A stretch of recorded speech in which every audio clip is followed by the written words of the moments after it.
I am being watched. Welcome everyone to MailFuzz TV. I am Peter, and today I'm going to be talking about Person of Interest, Season 3, Episode 8. It's called Endgame. So spoilers for the episode. And amusingly, I just did an episode of X-Files called Endgame a couple of weeks ago. Funny how that's almost lined up. This was a great episode. This was super focused. This was paying off all the Carter stuff with her looking into HR, finding out about Quinn, and that cliffhanger last time where she got that information that he was the one behind everything. This episode didn't sidetrack that. That's that sometimes TV shows will do that thing where they'll reveal something big to a character in an episode, but then they'll kind of hibernate on it for a few episodes before they decide to go back to it. This didn't do that. This just went straight in full throttle and gave us a very, very different structured episode, a very different episode that focuses on Carter. It does something unique here that I don't think they've done before, where they effectively go into a flashback, like an extended flashback. That's not like one of the. There is flashbacks in this episode as well, the traditional kind where it goes back in the timeline and we get some of Carter's sort of when she's like a rookie cop, right? We deal with her and her ex husband. Well, I don't know if they were. No, they must have been because they're both called Carter. But we see that stuff, right? But there's actually like a big chunk of this episode. I actually didn't think it was going to come back to the setup of the episode until towards the end. It ended up being like about a third of the episode, I'd say, overall. But uh, Finch and Reese look at some security footage, and then we go into kind of like the story that leads up to this event that they're looking into, and it goes back like 2 days or however many hours it is, and then follows how Carter's the one who set all this stuff up and why Carter's the one in the footage. So that was very interesting, and then from there it just kind of keeps spiraling and setting more stuff up, and it really does focus on her with her own agency, making her own choices, and kind of treats all the other characters as, important parts of her story, but it is her story. Despite someone at the end saying she's not the protagonist of the story. In this case, she was. She was literally the protagonist in this episode, and that was really cool. Plus, honestly, if I have a critique about this episode, it's probably that the cliffhanger has set the expectations so high for the next episode that it's it's climbing uphill. It's fighting uphill. It's because the premise that they have set up for the next episode, which is effectively a gauntlet style, we have to get someone across the city, but everyone's gunning for us, action style plot. That sounds perfect to me. I love that type of setup. I love that trope. I could not be more excited for what's coming next. But yeah, this episode's full of stuff. Apparently, from The Boys used to be married to Carter. that was such a weird thing in the flashbacks. Was like just the sort of first couple of seconds where I realized it was him, and it took a couple of seconds because he's changed a lot even since the start of The Boys. He looks a lot different in season 4 of that show than he did in season 1. But it was the voice that gave it away. The voice really like said, "Oh, it's MM." Yeah, that stuff's interesting. And one of the things I want to compliment actually is that early on in the story, there's a moment where Reese goes to see Carter, and he's basically trying to say, "Hey, let us help out." And Carter's like, "No, I need to do this alone. If they can prove I'm working with you, it'll kind of destabilize the whole investigation and all that. So I want to go this solo." And he agrees. But one of the things that comes up is Reese says, "Where's your son?" And Carter just kind of quickly says, "Oh, he's staying somewhere safe." And it's just pretty much left at that. I mean, he does question why it's not safe here, and that leads into the conversation about what she's doing. But when that line popped up, he's staying somewhere safe, I didn't dislike it. It's not a problem. I wasn't going to critique it in any way. But it did feel like a quick hand of just the writers saying, "Look, don't worry about it," right? We don't have... It felt like a simple little, bit of patchwork just to explain why we don't have to worry about her son, why her son's not in danger by being near her or being in her house during all of the events of this episode. And this is just a convenient way to say we don't have the actor back. Let it go, it's fine. This is just your quick explanation, which isn't a problem. That's totally fine if it's not important to the episode. It's just sometimes you have those little things where there's just a quick little line of dialogue to explain why someone's not around, and you can kind of see through it usually. Of course, I wasn't giving this show the credit it deserved, because it turned out that that was set up for some payoff later, because the entire flashback story with her and her ex was all about how she didn't want him being around her son because he's dealing with some emotional problems coming back from military service, and he's kind of messed up, and he's had some episodes. He's never hit them by the sounds of it, but he's had some sort of emotional problems, and she keeps asking him to get help and go and speak to a therapist, and he's declining, and it sort of escalates a little bit. But what's so good about this is that these flashbacks are all set up for the idea that later on in the episode, it reveals that there's a happy ending to this story. Obviously, her and her ex that never get back together, it wasn't about rekindling the romantic relationship. But we find out at the end of the episode, or near the end of the episode, that her son is staying with him.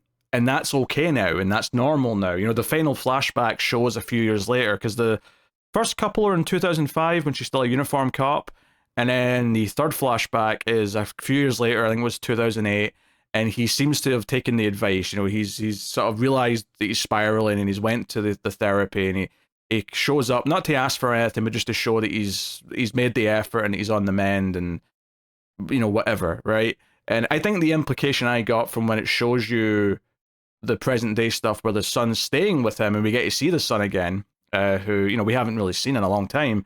You know, it doesn't feel like this was a first time. This does not feel like this is the first time she sent him there. Maybe I'm wrong in that, but it kind of feels like, no, they got to a point where he is allowed to go see his dad occasionally. I don't know if it's like a regular thing or something they've sort of gradually built up more, but this did not seem like an out of the ordinary thing anymore, to just sort of say, hey, go and stay with your dad for however long because stuff's going to be shaky here.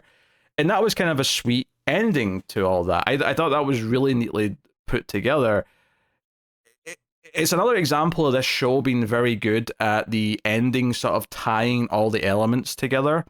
And this is not the ending of the whole episode. This is just the ending of this one sort of set of flashbacks and how it pays off in the present day. But all of a sudden, it sort of recontextualized all those flashbacks to sort of, oh, I get what the point of them all was now. And that's to say there wasn't a point already. There was. There's actually another thematic reason for those flashbacks beyond, like, setting up the son and the father stuff. That stuff was just a really nice payoff to it. They made me appreciate them in a new way. The other thematic reason for them, of course, is the idea that in the flashback, she keeps telling her ex to not go through it alone. That she went through her issues alone when she came back from overseas, but he shouldn't do that. He should seek out help. And this entire story is about Carter saying no, she doesn't want help, she has to go it alone. And she tells Reese that throughout the episode, she tells Shaw that, she tells Fusco that, she even kind of, like, you know, intentionally makes it difficult for them to track her. She smashes her phone, she runs away from Fusco at one point and throws his car keys away. She's determined to go it alone. And it felt like as the episode was going on and we're hearing all this advice she was given to her ex in the flashbacks, this was advice she should really be adhering herself, that she doesn't have to go this alone, that there are people around her that care about her. And it's really nice, actually, that last little bit of advice comes from her son. Her son on the phone says, you know, like, I've got your back, but lots of people have your back. And her son doesn't know everything, obviously, but he knows kind of about Reese. He knows vaguely about them because of that episode in season 1. And it's a great payoff in the final sequence where she is held at gunpoint. It looks like her death scene, and she starts speaking, but you can kind of tell she's speaking to Reese and not anyone in the room. Because she's saying, you were right, I should have asked for help, or that wasn't the exact line, but you can tell that there's like a subtext here that she's actually also speaking to someone else who's off camera that they don't know about. And sure enough, you know, finally she's let the cavalry come in, because as the audience is aware, get into this final scene where she takes the you know, she goes to the judge's house to get the warrant for Quinn. We know that this judge has turned out to be dirty. And that was the big thing going into the back chunk of the episode, is that all of this might be for naught if they go to a judge that's corrupt and will sell her out. And sure enough, that's what's happening. But every single bit of the episode was convincing us that she was doing to do this alone. She turned down help at every single turn. Until the big payoff at the end where she did finally realize that she should rely on her friends, and that Quinn has never played this straight. He's never played by the rules. he's always got more shady friends to help out, so therefore she called in her friends. I was kind of expecting everyone in Team Machine to sort of come out of the shadows here. It ended up just being Reese, which actually is good for the sake of what it sets up at the very end of the episode, which is that they have to get Quinn to an FBI building somewhere because they can't trust any of the local law enforcement because they don't know who's dirty and who's not. So that sets up that we have to go on this journey. And meanwhile, what's his face? Simmons. He like finally has a photo of the man in the suit, as it were. And it's like, hey, put that photo out there for all of our HR cops. Put that out there for every criminal who wants payback against this guy. Send everyone in the city who cares after this guy. So that set up this next episode. It set up this idea that they're going to have to make this journey, and that all of New York is going to be hostile territory. That is an exciting premise of an episode. I'm super pumped for it. Obviously, I'm going to go back now and talk about some of the stuff along the way, because there's lots of little things in this one that was really good as well. Obviously, the fact that Finch and Reese get like 30-something numbers immediately, and they're all HR cops.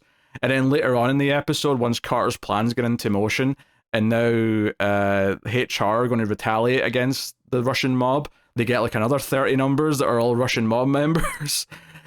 All that was fun to watch, and it was especially fun because we weren't focusing on Reese and Finch. We were just getting like Finch's over the top reactions because he's getting scared that there's going to be all out warfare. But then we'd follow Carter and how she's orchestrating it. But like I said, though, it does go back in time.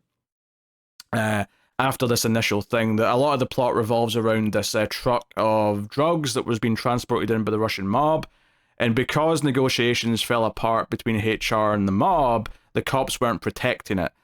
So Carter used this as an opportunity to seize the truck, but make it look like HR were behind it, and that sort of gets all the thing bubbling.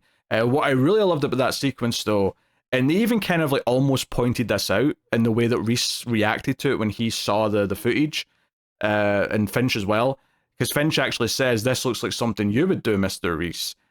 And what's funny is that I already had that thought, because this, I'm pretty sure, is very similar to a scene from like the first, it's either the first episode of the show or the first like handful of episodes, but I distinctly remember a scene of him walking out in front of a vehicle with a grenade launcher, and this felt very similar. This was Carter doing a man in the suit bit, effectively. In fact, when HR hear what happens to the truck later, Simmons' first thought is, oh, this sounds like a man in a suit thing. And it wasn't, it was Carter, but it did look like his thing. In fact, it even turns out to be literally his grenade launcher, because we see that Shaw gave Carter all these weapons that she asked for, but kept it a secret from the boys, as per request.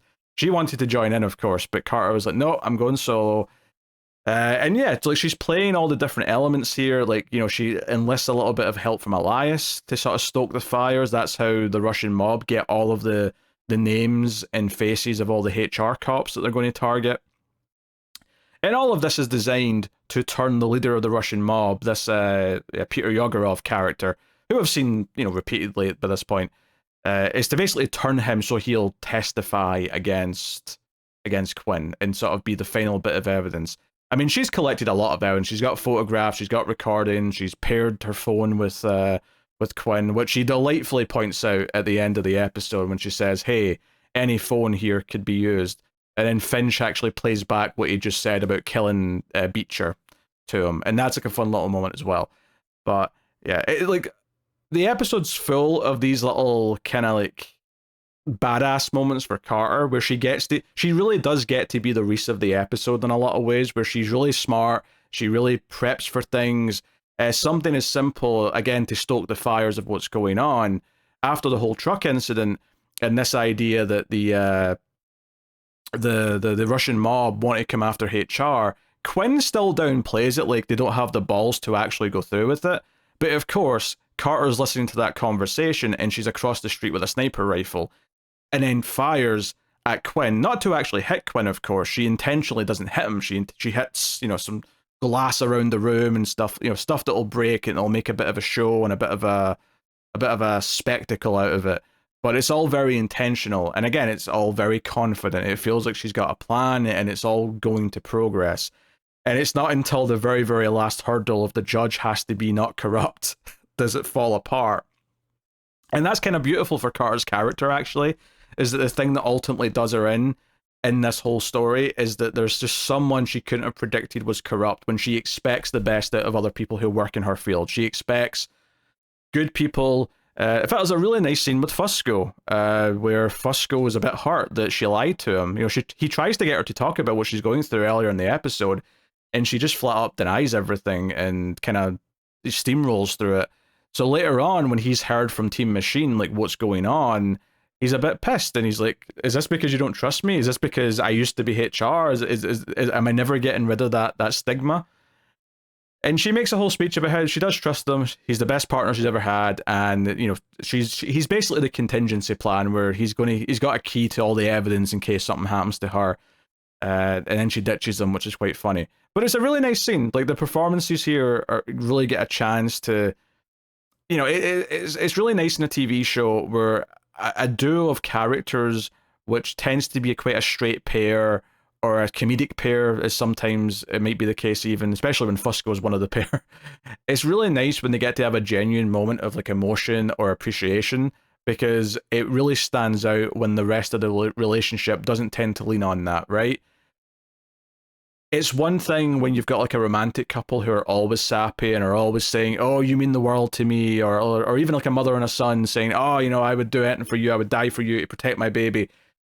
When it's constant, it becomes kind of meaningless to an extent, if it's leaned on as the main sort of drive. But when you've got two characters who don't normally talk like that, but then they're in a situation where they're kind of forced to come out and actually kind of admit their feelings, not romantic feelings in this case, just, how much they respect each other, how much she appreciates him as a fellow partner and cop or whatever, right? And a friend. Like, these moments really sing and I think it gives the actors a chance to sort of stretch their legs a little bit and do something a bit more, well, dramatic, I guess. But yeah, I mean, I was really complimenting last episode, which wasn't an amazing episode, but it was a really solid episode. But one of the things that I was complimenting was how well all that stuff with the baseball and all the intercutting with the different montages and the narration from different scenes all came together and was very, very just slick and understandable. Nothing was confusing, everything was clear and concise and was dished out at the right appropriate amount of time.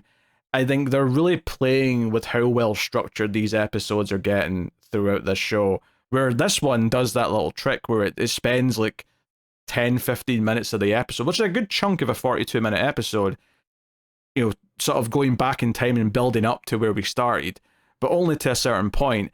And it has a purpose here. I critique quite often, because a lot of TV shows do this too much, where they'll do the thing in the opening scene where something big is going down, and then it'll say 24 hours earlier, 48 hours earlier, whatever it might be. And then the episode will just play out as normal, and then that'll be whatever bit we started with is somewhere near the end, right? Some big high tense moment near the end. And the reason why I critique it a lot is because 9 times out of 10, it's just padding to add some excitement to the start of the episode. Normally, you could take out that opening tease, and the episode would be completely fine without it. It's almost like they just don't trust that the audience is going to let things build up, and you have to show them a bit of the action at the start just to get them hooked. Like, I get that, but it is usually just a little bit surface level, and more often than not, it doesn't need to be here. This was a good example of it working. One, because it wasn't, wait until near the end of the episode to come back round, although that would have been fine. The reason why it worked, though, in this scene is because it represented the viewpoint of other characters. We were seeing this flashback through the perspective of, well, not the perspective, that's maybe not quite, because they're not seeing the flashback. But by having Reese and Finch not know what's going on and see this security footage of this truck heist moment, and then have it, rewind to, to the actual story building up with Carter, it has a purpose in the sense that the other main characters in the show are starting in the dark because Carter's left them in the dark. So it's given the audience a little bit of that, a taste of that at the start, but then we get to go along for the ride because it's Carter's episode ultimately, so we should be along with the ride for her. But it wanted to give us a taste of what it was like for the others, be completely blindsided with how big in scale this thing is, this war that's almost about to erupt. And, she's thought things through. There's a whole bit towards the end where Reese and Shaw think they're going to have to step in because a bunch of HR cops have arrested a bunch of Russian mobsters and they're going to execute them somewhere. And, Shaw's got a great line of like, hey, when we save the 15 Russian mobsters from the corrupt cops, what are we doing with the mobsters? But of course, Carter had already thought of the outcome to this and had arranged for FBI. She tipped the FBI off to come in and like arrest all the corrupt cops and the Russian mobsters as well. they're all, solid, easy pickings, I suppose. Whatever. But it shows you that Carter really thought a lot of this through. In fact, one of the great callbacks, and this is right before the sniper bit, where by this point, Reese and Finch have pieced together a lot of what Carter's doing. They don't know what her exact, like every step of the plan is, but they can see that she's orchestrating this and that she's got an end goal and it's getting dangerous. And Reese goes to her place and finds her murder board and all that, and he calls her on the phone, right? Or she calls him even because she knows he's there, right? She's using some of his tactics. She's got a camera in the room and all the rest of it. But there's a great callback here to that episode towards the end of season 1 where it looked like Reese was going to kill the guy, who was with his ex. And it looked like he was going to murder him, and he asked Carter to trust him to do what needed to be done.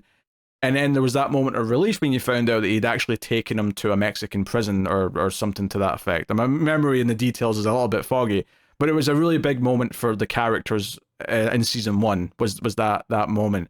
And it adds a lot of weight to moments like this when Reese says, hey, revenge isn't the right answer, believe it from me. But when he says that, there's weight to it because we have went through stories where Reese has been tempted with revenge, where he's went through stories where he's let out his rage or he's managed to finally kind of keep it in and take a better path. Like, these have been stories that Reese has went through in the show, so it has some weight to it.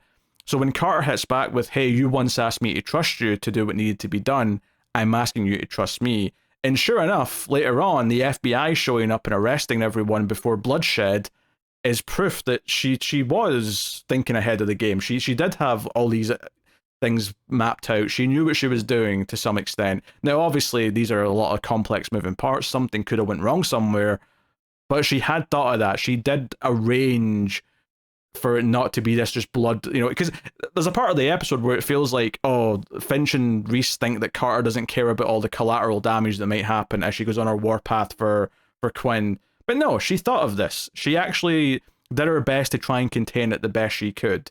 Very well done in that respect. It obviously makes her look great as far as a strategist, however you pronounce that. Like it makes her look great in that sense, but it's a great callback to that season 1 episode where she, even though she didn't want to, had to trust Reese would do the right thing in some respect. So that's also fantastic. So there's a lot of great stuff in this episode. It's really hard to fault much, to be honest. I feel like I had one minor nitpick at one point, and I can't remember what it is now, but that's okay. Doesn't matter. Who cares? And I guess Root's just chilling in the cage in the library. We don't see her this episode, but we know where she is. She's lounging about in there.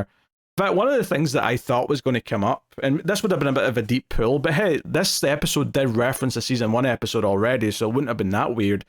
But when the Russian guy says, hey, like, half the judges are corrupt, like, make sure you pick a good judge, I thought it might end up with her going to that judge from season 1 that Reese helped and said that he would owe Reese a favor, basically. I was wondering if it was going to sort of lead to back to his character in some way. I don't necessarily think it's going to now, but there was a little moment where I thought that might be where it ends up going. Now, of course, they've went past the judge, and now they've got a whole new plan, and we've got this whole new episode set up for next time. I really enjoyed Quinn just being full supervillain and just kind of hamming it up when he's like, oh, I've got you beat, Carter. I should have killed you with Beecher because then you'd have died together. He's super ruthless, and it does feel like a big deal. And I think the weird thing here that actually helped this scene is that on some level I know that Carter's not around for next season. Now, I didn't expect her to be dying during the season, right? And I still don't know if she will, of course. No one tell me. I'll find out when the story plays out. But I always just assumed she'd be leaving at the end of the season for a plot reason, right? Even if they even knew before the end of the season, maybe they'll just explain why she's not there next season. I don't know. But because I know she's not around because of real world reasons, there was a small part of me as this scene was playing out before oh no, she's thought of this and Reese is here to help. Before that reveal, there was a little bit of me that thought, oh, maybe this is just how she goes out because they already knew she had to leave. Like, there was a little bit, and that's just a weird thing where I only know that because of hindsight, and it kind of helps the tension of the scene a little bit, but I didn't really think it, but there was a small slither of like maybe this is how she goes. But regardless, it's a testament to the show now that it can really pick any of its characters and give them the episode and let everyone else revolve around that character. Because while there's a number in this episode, well, in fact, there's several numbers. There's more numbers in this episode than they've ever had before. That's not really what we're revolving anything around. I mean, partly because they're not people that they have to investigate to find out who they are. These are just big groups of people. We know who they are. We have a good idea pretty early on why they're all like popping up numbers wise. But it really kind of upped the stakes and made it feel big. It made it feel like, oh, something big is going down. And then the idea that Carter is behind it felt great because it feels nice that, you know, she's been building this case for a while, and she, you know, it really sells that it's like a big payout. Because some TV shows, they can have a character build something up for multiple episodes, right, for half a season, a full season even, and then when the payoff actually comes to it, it can feel like a bit of a dud. It can feel a bit like, oh, that's it. It was something that was wrapped up in a couple of scenes. Having Carter's tirade to find Quinn, and now she's found him, having that kind of one turn into an episode that makes her the main character is a great choice, because it makes it feel like, yeah, this is worthy of us following as the protagonist, because she is the focus of this. But two, the idea that it spills into this potential gang war between HR and the Russians, and it's this big cataclysmic thing that could bring the entire city to its knees. It makes it feel worthy of the time we've spent building up to whatever the outcome of this Carter investigating Quinn story was going to lead up to, right? Not that we could have predicted this specific eventuality, of course, but just the idea that the time we spent on it is getting a suitable thing that feels big at the end. It feels like we you know, so I think that stuff is this show is very good at paying things off, right? I'm really learning that even when the build-up is only so, like Cal Beecher in the first place, where the relationship with him wasn't anything particularly special, his death was handled really well. The investigation was solid, but the build-up ever since she turned Lasky has been very good, and in this episode was completely, you know, just everything you could want from it, really. So I'm super excited for next episode. I'm super excited to see this trek across the city to get to the FBI's safe house, or whatever we're calling it, and how they're going to have to navigate that. I could see a lot of fun action in there. I suspect a lot of villain monologuing from Quinn trying to antagonize them or to talk his way out of something. Super fun stuff. So yeah, and maybe it's a super big deal as well that people now have it's a blurry photo, but they have a photo of the man in the suit, right? He can be identified, like people can kind of expect what he looks like. That could actually change a lot of like things in the show, potentially. Not for like random people who they're helping, but certainly for anyone in the organized crime world, they might just know who he is when he walks in now, and that could, you know, change like tactically how he can approach situations. Maybe he sends in Shaw first now because no one knows what she looks like. Maybe that's what the plan is now. But yeah, that's my thoughts on this person of interest. Thank you very much for joining me. I always appreciate it. Keep watching TV, and of course you can support everything. I'm so into the episode, I'm forgetting to promote the Patreon and all the other stuff. But yeah, I can do all these reviews both here and over on the movie channel. We do all the movie podcasts because of Patreon, because of YouTube memberships. So anyway, you can support the channels, feel free to do so. It helps out a bunch if you do. Patreon's the best bet because it gets you bonuses for both. But if you want to support one of the channels and YouTube members, that's cool too. Anything is greatly appreciated. So thank you very much for joining me. I always appreciate it. Keep watching TV.